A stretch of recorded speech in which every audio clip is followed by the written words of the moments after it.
በስመ አብ ወወልድ ወመንፈስ ቅዱስ አሐዱ አምላክ አሜን። የተባረክ እግዚአብሔር አምላከ አበዊነ ዘአብጽሐነ እስከዛቲ ሰዓት የአባቶቻችን የቅዱሳን አምላክ የእኛም አምላክ ዘውትር በቅዱሳን መላእክት ቅዱስ ቅዱስ ቅዱስ ተብሎ የሚመሰገን አምላካችን መድኃኒታችን ኢየሱስ ክርስቶስ ኃጢአታችንን በደላችንን ሳይመለከት ለዚህ ዕለት ያደረሰን ስሙ ለዘላለም የተመሰገነ ይሁን። እናታችን ድንግል ማርያም ስሟ ለዘላለም የተመሰገነ ይሁን። ቅዱሳን መላእክት፣ ቅዱሳን ጻድቃን፣ ሰማዕታት እግዚአብሔር ያከበራቸው ቅዱሳን ስማቸው የተመሰገነ የተከበረ ይሁን። ውድ መንፈሳዊ ልጆቼ እንኳን ለእመቤታችን ጾመ ፍልሰታ ዋዜማ እንኳን በሰላም በፍቅር አደረሳችሁ። ይህንን ድምፅ የምትሰሙ ሁሉ በእውነት እኛ እስከ ኃጢአታችን እስከ በደላችን እንድንደርስ እግዚአብሔር ፈቀደልን። ብዙ ሰዎች በሞት ያጣናቸው አሉ፣ በመቃብር ውስጥ የቀሩ አሉ፣ ባልጋ ቁራኛ በደዌ የተያዙ ብዙ ሰው ወገኖቻችን አሉ። እኛ ግን እግዚአብሔር ፈቀደልን እንድንጾም፣ እንድንጸልይ፣ እንድናመሰግን፣ መልካም ስራ እንድንሰራ። ማን ፈቀደልን? እግዚአብሔር ፈቀደልን። በእውነት እግዚአብሔር ፈቀደልን እና እንኳን አደረሳችሁ ብያለሁ። ኦርቶዶክሳውያን ልጆቼ እንግዲህ ዮሐንስ አፈወርቅ ጾም ሙሽሪትን ትመስላለች ይላል። ሙሽሪትን በሰርግ አዳራሽ ሆነው የሚቀበሏት ሰዎች ቤቱን ያስጌጡላታል ይላል፣ ይሸልሟታል። ወደ ሰርጓ አዳራሽ የሚገባውን ሰው የሰርግ ልብስ ለብሶ እንደሆነ የቆሸሸ እንዳልሆነ አይተው ያስገቡታል ይላል። እኛም እንዲህ ልንሆን ይገባናል ብዬ እነግራችኋለሁ ይላል። እንግዲህ ጾምን ስንቀበል ጾም ሙሽሪትን ትመስላለች ብያቸዋለሁ። ዮሐንስ አፈወርቅ ብሎናል። ጾምን ስንቀበል በፍቅር፣ ጾምን ስንቀበል በትህትና፣ ጾምን ስንቀበል ይቅር በመባባል ይቅር በለይ ይቅር በይ በመባባል ማለት ነው። እሱን እንድናደርግ አምላካችን ይርዳን። ኦርቶዶክሳውያን ልጆቼ እመቤታችን አንቲ ውእቱ ተስፋው ለአዳም አመ ይሰደድ እምገነት፣ በእውነት ከገነት በተሰደደ ጊዜ የአዳም ተስፋው አንቺ ነሽ ይላታል አባ ሕርያቆስ። የሰው ልጆች ሁሉ ተስፋ፣ የእኛ ተስፋችን አምባ መጠጊያችን ድንግል ማርያም ናት። በዚህ ዓለም መከራ እንዳይገጥመን፣ ችግር እንዳይገጥመን፣ ቅስፈት እንዳይገጥመን ጸሎታችንን ልመናችንን እየተቀበለች በእሷ አማላጅነት በልጇ ቸርነት ከልጇ ጋር ትጠብቀናለች። ኦርቶዶክሳውያን በወዲያኛውም ዓለም ደግሞ መንግስቱን እንድንወርስ በተሰጣት ቃል ኪዳን በቀደመ ልመናዋ ወደ መንግስተ ሰማያት ታስገባናለች ማለት ነው። ስለዚህ እመቤታችንን የሚወድ ሰው ሁሉ በተግባር መሆን አለበት። አሁን አንድ ሰው እኔ እመቤታችንን እወዳለሁ ካለ በስሟ መመጾት አለበት፣ በስሟ መጸለይ አለበት፣ በስሟ ጊዜ ለተቸገሩት መርዳት አለበት። ከተንኮል ይሄ ልቦናችንን በማንጻት ልል ዘሊል ከመሆን በመራቅ የክፋትን እርሾን በማስወገድ ከጾም ጋር አብረው የሚመጡትን የሚያጅቧትን መልካም ምግባራትን ለመቀበል የልቦናችንን ውሳጤ በመክፈት የምግባራት እናት የማስተዋል እናት እንዲሁም ለሌሎች ምግባራት ሁሉ ንግስት የምትሆን ጾምን ልንቀበላት ይገባናል ይለናል ቅዱስ መጽሐፍ። ይህን ያደረግን እንደሆነ ታላቅ ሐሴት እናደርጋለን፣ እርሷም ቁስለ ነፍሳችንን ትፈውሳለች ይለናል።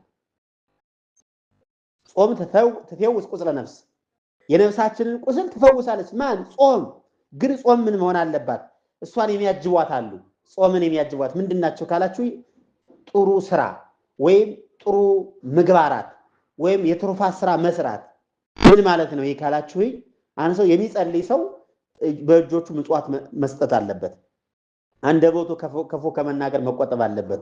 ዓይኑ ክፉ ከማየት መከልከል አለበት። ጆሮው ክፉ ከመስማት መቆጠብ አለበት። እነዚህ ጾምን የሚያጅቧት ናቸው። በዚህ ጾም ትታጀባለች ማለት ነው። ኦርቶዶክሳውያን ልጆቼ በሌላ አገላለጽ ብነግራችሁ ሐኪሞች በአንድ ታማሚ ሰውነት ውስጥ ያለውን ቆሻሻ መርዘኛ ፈሳሽነት ማስወገድ ሲፈልጉ መጀመሪያ የሚያደርጉት ነገር ቢኖር ታማሚው ምግብ ከመውሰድ እንዲቆጠብ ነው። ልብ በሉ። ታማሚው ለጊዜው ምግብን ከመብላት ካልተከለከለ ሐኪሞቹ የሚሰጡት መድኃኒት እንደተፈለገው ውጤት አይሰጥም።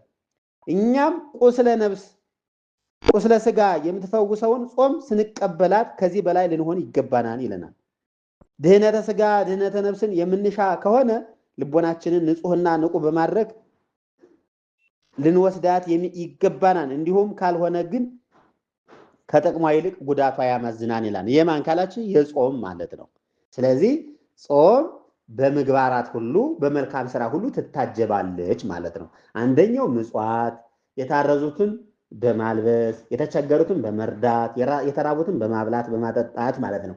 ሁለተኛው አንደበታችን ክፉ ነገር ከመናገር መቆጠብ፣ ዓይናችን ክፉ ነገር እንዳያይ መቆጠብ፣ ጆሮአችን ክፉ ነገር እንዳይሰማ መቆጠብ፣ እግራችን ወዳልሆነ ቦታ ወደ ኃጢአት ቦታ እንዳይወስደን ከዛ ነገር መቆጠብ። ይህን ስናደርግ እንባረካለን። ይህን ስናደርግ እግዚአብሔር ይባርከናል ማለት ነው። ጾም ማለት ይህ ነው። ኦርቶዶክሳውያን ልጆችና እንማማራለን። አይዟችሁ። ብዙ ልጆቻችን ያላችሁበት ቦታ ማይመቻችሁ ሆኖ ለመጾም ማይመቻችሁ ሆኖ የተቸገራችሁ ልትኖሩ ትችላላችሁ። የእናንተ ችግር ማን ያውቃል ካላችሁ እግዚአብሔር ያውቃል። አሁን ችግራችሁን ለሰው ብትነግሩት ሰው ችግራችሁን አይረዳችሁም። እግዚአብሔር ግን ችግራችሁን ያውቃል። እግዚአብሔር ግን ችግራችሁን ይረዳል። አሁን ሰው በዚህ ዓለም ያለ ሰው ስናገኝ ብቻ ነው የሚወደን። ስናጣ ይርቀናል፣ ስንቸገር ይርቀናል። ተከታይ ሲበዛልን ሰው ይከተለናል። ስንቸገር ግን ያ ሁሉ ይጠፋል። እግዚአብሔር ግን እንደዚህ አይነት አምላክ አይደለም። ኦርቶዶክሳውያን ልጆች አያችሁ፣ መጾም ባትችሉ ስገዱ። ይህ ሁሉ ማድረግ ባትችሉ መጽውቱ። እግዚአብሔር ሆይ አንተ ቸር አምላክ ነህና ረጅም ዕድሜ ከጤና ጋር ሰጠኸኝ። ኢትዮጵያ ገብቼ አንተን እንዳመሰግን አንተን እንዳገለግል አንተ እርዳይ። የቸርነትህን ስራ ስራልኝ። ጧትም ማታም፣ ጧትም ስትነሱ ማታም ስተኙ አመስግኑ። ማመስገን ይገባል። ኦርቶዶክሳውያን ልጆች እግዚአብሔር ያላችሁበትን ቦታ ያውቃል። አትጨነቁ። ጭንቀታቸውን ሁሉ ለእግዚአብሔር ንገሩት። ችግራችሁ ይፈታል። ኦርቶዶክሳውያን ልጆች ለምኑ ይሰጣችኋል፣ አንኳኩ ይከፈትላችኋል። እኔ መጾም አልችል እንዴት ሁኝ ብላችሁ አትጨነቁ። አዎ ያ የጾም ምግብ ብታጡ ባርካችሁ ተመገቡ። ኦርቶዶክሳውያን ይህን ምላችሁ የጾም ምግብ ማግኘት ለማትችሉ ሰዎች ብቻ ነው። በተለይ ከአሕዛብ ጋር ሁሌም እየተጋፈጣችሁ አሕዛብ አምላካቸው ሆዳቸው ስለሆነ የምትኖሩ ኦርቶዶክሳውያን ክርስቲያኖችን ነው እንጂ ለመጾም ምቹ የሆነላችሁ ሰዎች ግን አግባብ ባለው መጾም፣ መጸለይ፣ መስገድ፣ መመጾት ይገባል። ኦርቶዶክሳውያን ልጆች እግዚአብሔር ይባርካችሁ። እንማማራለን። መስመር ላይ ስለማልጠፋ የእግዚአብሔር ቸርነት፣ የእናታችን የድንግል ማርያም እናትነት፣ የቅዱሳን መላእክት ጥበቃ፣ የቅዱሳን ተራዳኢነት አይለያችሁ። በእውቀት ባለእውቀት የሰራችሁትን እና የሰራ ኃጢአት እግዚአብሔር ይፍታ። እግዚአብሔር ይባርካችሁ መንፈሳዊ ልጆች።